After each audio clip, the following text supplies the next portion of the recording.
Well, good afternoon again. This case right here that I want to show you is about temporomandibular joint problems, and we had some really pretty raunchy cases. And this is a type of case I think orthodontists ought to do, but you won't find very many schools that teach anything like this, and there's very few orthodontists want to tackle this type of TMJ orthodontic case. It's a complicated case, but it can be done, and it's a challenge to take on cases like this, and I want you to go with me through this. This guy was just a wonderful person, but he was working the computers for kind of in charge of the American Airlines reservation deal on the computers, and it was stressful as all get out. You can imagine all those, and they even took on work with reservations for other airlines and things. This was a good many years ago, and it was a stressful job, and he had occlusion that was stressful too. And he ground his teeth and wore them down. I've never seen anybody wear them down quite as bad as he did. But just the nicest guy you'll ever run into. And it was a pleasure to work with him and to get him fixed up. In fact, he sent a lady in his office that was also stressed out and had TMJ problems and orthodontics problems, and we worked on her too. So anyway, it'd be an interesting case to watch. It's not some little case of somebody just fresh off the runway shouldn't even think of this type of case. It should be, I think this type of thing, there's so much of it that the orthodontist could never get all the orthodontics done if they really took on this type of stuff and then showed other people. I mean, let the general dentist and the pediatric dentist do orthodontics, and let the orthodontists do them. But if they did these real raunchy stuff and the other people saw all this stuff and knew something could be done with it, there would be so much of this type of orthodontic work that I don't think an orthodontist could even start to do it. That's my own opinion, but I think there's a lot of truth in it. There's so much of this stuff goes totally undone that if we started doing it, and I wish I had a little influence to encourage orthodontists and everybody that gets interested, and then not too many people are just totally involved in orthodontics and TMJ stuff like I am or have been. But I have enjoyed my tour through dentistry and temporomandibular joint stuff. It's been very, very gratifying to be able to help people like this. And it is a wonderful opportunity and a wonderful profession. And if you're looking to go into something that is very rewarding, not just monetarily, but a very satisfying profession, to take somebody that's having all kind of trouble and pain with something like this and being able to get them out of pain and get this thing fixed up where they look pretty good. And this is a gratifying profession, and I want to say that. And if you're a general dentist and a pediatric dentist, get in the American Orthodontic Society. We got some guys in there that can teach you, and you can learn it today. So anyway, here we go on this case. I just love this guy. He is such a nice fellow and was having such a problem. And I'm just so happy that, you know, that you're able to help somebody like this. That's a very gratifying thing. Now, I want to call him by name, but I don't think we're supposed to do that. But this was 1993, somewhere, I can't see what the month is, February, I guess, 1993. When I saw him, he was sent in by a real fine dentist that I know that worked over in the Colleyville area, and I guess he lived out in that area right close to the airport there. Now he's got a closed bite, he's got everything you can almost think about here. And this is the kind of orthodontics that should be done by the specialist. And if they did this tough stuff, there's not very many people who are going to impinge on your work if you're in there doing this kind of stuff. Now this is ridiculous to charge the same thing for just an orthodontic case like is a pair of shoes or a pair of, so they charge more for some shoes than others. But something like this is worth 2 or 3 times what you would pay for a straightening a kid's teeth. You see, it's just a much more involved case. It involves the restorative work and everything.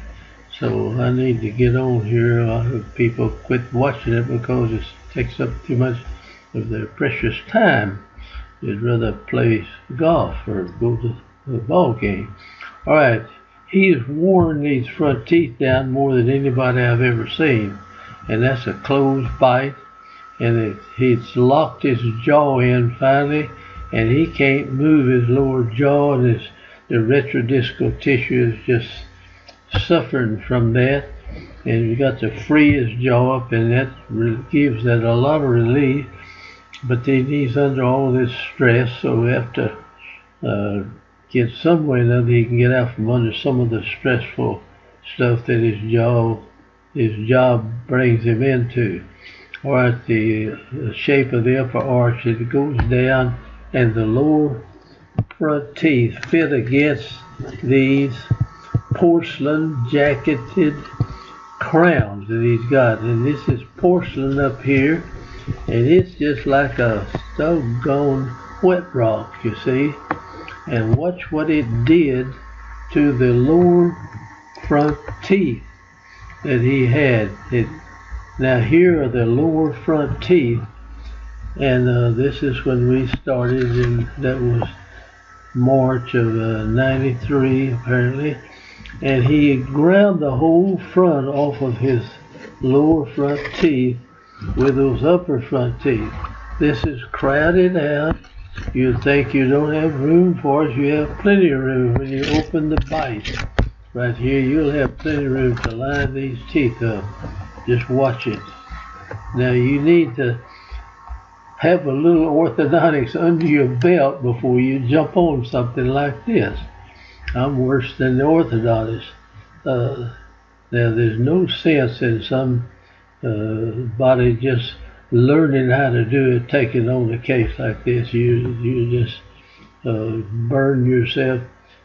You don't want to look at an orthodontic case. You see, you don't know how to do it.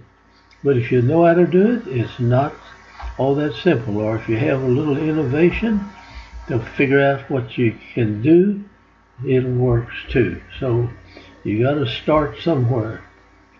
All right, just looking at the front teeth, they are literally worn off down to the gum line down here. His upper, those darn porcelain jackets on the back of those crowns. Somebody put that on there, didn't know what they were doing. You know, you got to put gold or something smooth to keep from wearing these teeth down. See, people just don't realize what the period of time, or somebody that's under stress and kind of working their jaw back and forth, just ground the cotton picking teeth off, you know. Excuse me for that term, cotton picking. I'm sure that, excuse me, nobody around the world will know what that means. But anyway, here we go. Now we put something on there. We had to get something hooked onto those teeth and get some expansion. And an intruding arch, we've got a regular arch, and an intruding arch would be down here hooked up to it. And we're opening this bite in here, and we got an intruding arch up here. You got to learn how to bend these double and triple things. See, the upper is a triple tube. We can put an intruding arch and a regular arch wire and open this bite while you're thinking about it with a single arch wire. So I would challenge you to go in there and start using these double and triple, the doubles down below and the triples up above, where you put intruding arches on them when you want to. You put lip bumpers in them. You can do so many things with the double arch. I think if I could advise you, I would get into that part of work. Now, if you want to use small arch wires, you can do all of these things with smaller wires, except if you want to do some lateral expansion, then you put a big daddy arch on there, use it a few weeks or a month or 2 or 3, whatever it takes, and you can expand anything walking and breathing that comes in your office. I mean, I don't care if they're 90 years old. I've expanded them up right to 90, and it really works. The teeth go with the bone, and you can't get that across to people. If you just go easy with them, the whole buccal plate of bone moves out with the teeth. You'll see many, many expanded cases in here, and none of them had surgery to move the bone and out so the teeth could go out. That is not necessary. That's something people do all the time. They're taught that you can't put teeth out where there's no bone, and that's so ridiculous. I mean, kids stick their thumbs in their mouth. Or I had a 40-year-old man pushed a lozenge up against the back of his upper front teeth, shoved them all out like he'd been sucking his thumb. The teeth didn't go out there without the bone. The bone went with the teeth. So anyway, I've been preaching on that for years, and I can't get it across to people yet. I hope that these videos will reach enough people, and I hope that the orthodontists that are the head of the deal will catch on and start doing this really tough orthodontics and showing other people what can be done. Dentists do not know what can be done, or they would send them or find somebody that wants to do it and do this. There'd be more orthodontics we could possibly do. Now this has got both intruding wires and expanding wires, and we had to rig up some way or another how we could get a hold of those lower front teeth. And you learn how to do little things like that. And so we put a bite plate in the mouth so he would be biting on this and open this up. These other teeth will drop together while you're wearing this thing. They'll come in, and then we're going to fix these lower front teeth up so we can get something on them. We couldn't put anything on them if you had the bite closed like that. And these teeth is coming right down against the back of those teeth. So we had to open it up and just realize what you have to do and go ahead and do that. Now, we opened it up, and I had all this intruding force on these teeth.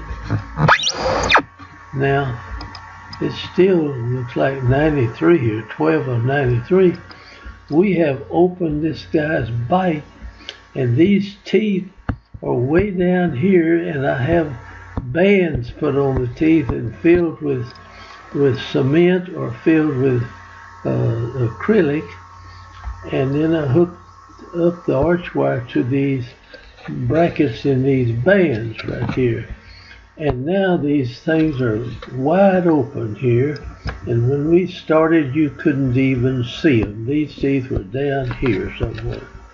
Now all that has happened, and let's see, this is 12 of 93, and then we start back there in I think it was March of 93 when we started. And so in a few months' time, we have this guy completely opened out. I've got that bicuspid in place over here. His jaw is not locked in place anymore. And this man's is freed of his TMD problem. One of the major deals of shoving the mandible back into that area is gone. He's out of pain. We've opened this up, and we've got space in here actually to crown these teeth. In fact, that's what happened. His dentist that sent him in got him in and put crowns on these teeth before I was ready for him to, but that was all right. Anyway, here these had pulled out of the way, and we're still wearing this old bite plate of a deal. They opened that up, and we don't probably need it now. Don't have to look at it to see. Now, down below, we've got all the teeth in now, and he put crowns on these teeth right across here, and before you could not see these teeth. See? And that's still 93. I don't know what. No, that's 95. That's later, way on down the line. But anyway, we've opened this up over this time. He's relieved of the pain. His jaw is free, and he's got space in there. And this is gratifying to you. I mean, this makes you feel good that you can come in, this real nice guy, and you can solve this pain problem. And it's not just giving him some cotton picking pills or pain medicine to stop it. You got it the real cause for the pain, and you get rid of that, then you don't need any medication for it. And sometimes that is not the full deal, but this is a couple of years, look like into the treatment, but we have him out of pain, and they're taking them off of the bottom. Now here are the bottom teeth that he put gold backing and porcelain out here on the front on these teeth. They're right nice looking crowns. I know the guy that sent the patient in, and he was tickled to death to get him. Now later on he gets these teeth redone in the front, which will work out good. It takes a lot of money to do all this stuff. And so here he's coming in and getting this work done. You remember this tooth was completely crowded out in the mouth, looked like there was no way you could get it in there. It fell right into place when you get the bite open. No crowding problem. And there we've made a new bite plate retainer for his upper arch. In fact, we just have taken him out of that, and he's in retention right now. Just a retainer. And this is 1995 right here. And Ernie, well, I don't want to say his name. He is a great guy, but he is a fine guy. And it just was so much fun for me to be able to go in there and help him and get it where it doesn't hurt him. And he looks better. He's got more vertical height of his face, and his lips are filled out better, and just things are just nicer for him now. And I'm just very grateful that I could be in a profession that I could go in and help somebody like him. Now, we got a gap here, but don't worry about that. You fill that in or crown one of the teeth or something. But I had these in the right spot. I didn't want to back all this up, you see, to fill that space in there. And you can see he's wearing that retainer. And it's got a bite plate to keep it from deepening again. And I'll bet you that he still keeps it and sleeps in it or something at night. I haven't seen him now for years. But he is a nice guy.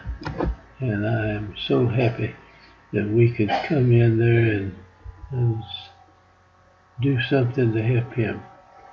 And if you want to get in a profession, it has a lot of meaning to it and a lot of gratification for it. I think orthodontics, if you take this TMJ stuff and everything and get into that, it's one of the most gratifying things you can get in. I know that medical people do some very gratifying things. Everybody does. I mean, he works in airlines and helps people get on and off the airplanes, or did, and that was gratifying to him. You all need something that makes you feel good rather than just getting a paycheck, but you do need to get paid, and you need to be able to live comfortably if possible. Now you see these teeth that were sticking off in there? They're lined up in there good, and these teeth have crowns on them and look nice now, and you can see them when he's talking to you. And they were ground off like that. Now with these simple intruding wires, just a few little wires with some glue and a few little bands you wrap around teeth and a few little springs or pieces of arch wire. You stick all that mess in there and come out straightening this stuff up. But you have to know a little bit about working with the wire and bending the wire and putting it in there and putting the force where the force needs to be and lining the teeth up. And you can learn that today. I mean, you don't have to be a regular orthodontist. You can go to the American Orthodontic Society, and we didn't have that when I started. Man, I had to crawl around and learn it from whatever place I could get it. Got thrown out of a few places too. But anyway, here are those teeth that I put bands around, see, and filled them with composite or something that would stick to the tooth too, and I hooked the arch wire to that and brought this whole thing down. The teeth went down, the bone went down with them, see. And so these are things you need to have a little experience in to see what you can do with this. But it's a gratifying thing. And now you see I had this down, and when we started, these teeth right here were down here somewhere. You couldn't even see these teeth. I don't mean that.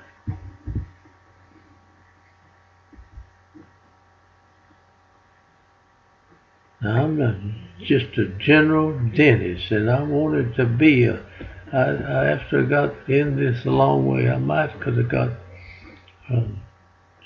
into orthodontic. I don't know. They don't take you very much. For me to get in there, I couldn't have worked as a dentist. I could work in a warehouse for $10 an hour. I had 3 kids and another one on the way, and they wouldn't let me do any dentistry. I said, well, you just take it and go. I'm going to just learn it and be a general dentist. And I finally got it going so good. So back in 1970, I just went into nothing but orthodontics. and got into the temporomandibular joint work after that. But I was been in it for probably over 30 years. Now, anyway, this is a good position to get into. It's a good work that you can do, and I don't think you'll ever run out of work in this if you can do it. Now look where we open this guy's bite.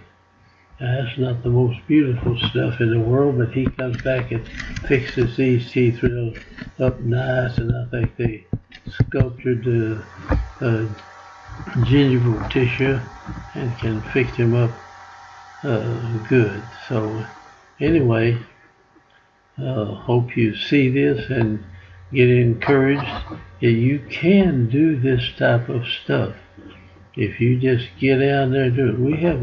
We have several people that are very innovative and very they take a chance. You don't come here knowing how to do that, and a lot of this stuff you won't know. You know how to do it, but you know what will be done and what can be done, and you can take on some of this stuff and get it done properly. And that's a very gratifying thing. By the way, those are the sorriest crowns. It looked like somebody squeezed a piece of wax on there, stuck their finger on it, and cast it. Later on, he got some good crowns like this built over here and some up above, and he's fixed it all up. But I haven't got any pictures of him that I know of. That's 95 again, but here he is, and let's see, I thought I had some 040 or something. Now here I built a lower retainer for him to work. Oh yeah, all right, here he's got new crowns back here. See, these look so much better, and had to come back and fix him a lower retainer, I think, to work over those new crowns. The old one wouldn't cut it. I'm going to go back and show you those old crowns that he had there. I didn't know where on earth he got those crowns. The dentist that made those was just loaded with talent, I can tell. Somebody got them on there anyway. Now there are the new crowns. And here, I don't know how that picture got in there, but he's always happy and smiling. And got him out of pain. Thank goodness. So anyway, he was there, and that tooth was crowded out. Now he's here, see. And he's got more vertical dimension of his face, and it just looks better. That was started in March of '93, and I think we got through with him in about 95 or 6 or somewhere in there. This was 98, and I'm sure it took us a couple of years at least. Now you can't even begin to see his lower anterior teeth right there, see? And there he is with his new crowns down below, but still not up above. He's got the upper ones, one of them has worn holes through it, and they ground the front off of the upper, but now they're grinding against porcelain, so it's porcelain against porcelain down there, so it'll take a while for that to go, to wear that out. But hopefully he'll, if you made these that had gold backings in them, the teeth would rub against that and it doesn't wear them out. And we're talking about using stuff for 30 and 40 years or more, and those that wore down like that, but they ground the teeth off, and here this was squeezed in, Look at the difference in that now. As we got room, we just spread these teeth out, you see, and they fit underneath there good. They fit under there nice. All right.